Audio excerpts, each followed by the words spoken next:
À l'image donc d'autres localités, Orodara a un riche patrimoine culinaire. Le pampana, par exemple, est un mets traditionnel beaucoup apprécié dans la localité. D'autres mets identitaires participent à la promotion de la destination Orodara. Allons à la découverte de quelques mets dans ce dossier que nous proposent Betty Bienaon et Kadou Romenki.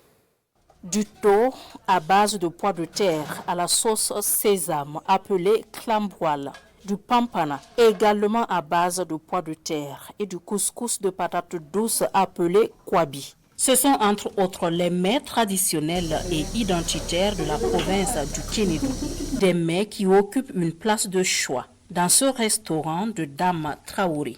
C'est pour d'abord valoriser nos plats, les plats de chez nous, et faire connaître vraiment notre localité à travers nos plats.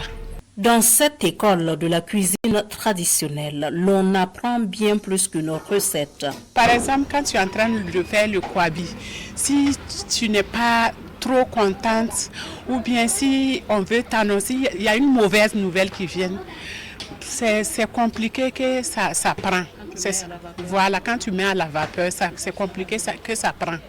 Voilà, ça annonce vraiment une mauvaise nouvelle, qu'il y a quelque chose qui n'est pas bon.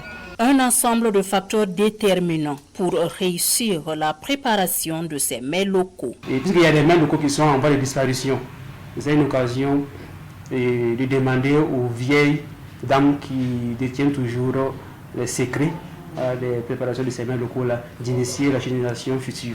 Une chose est sûre, le clamval, le pampana et le kwabi n'ont plus de secret pour Dame Traoré. Les plats ici proposés sont exquis, foi de ses clients. La papate est produite au Orodara avec nos cultivateurs.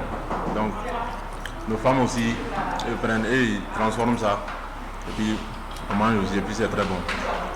Quand elle fait, tu manges là, c'est comme si, de toute façon, on faisait avant là. Elle fait la même chose en fait. Donc, c'est très très bon. Il y a beaucoup qui ne savent pas faire les plats traditionnels, mais cette dame, elle prépare très bien. Vendre la destination Orodara à travers ses mets locaux, une initiative qui participe à la promotion et à la valorisation du patrimoine culturel de cette partie du Burkina. Et en la matière, les efforts du ministère en charge de la culture sont ici salués.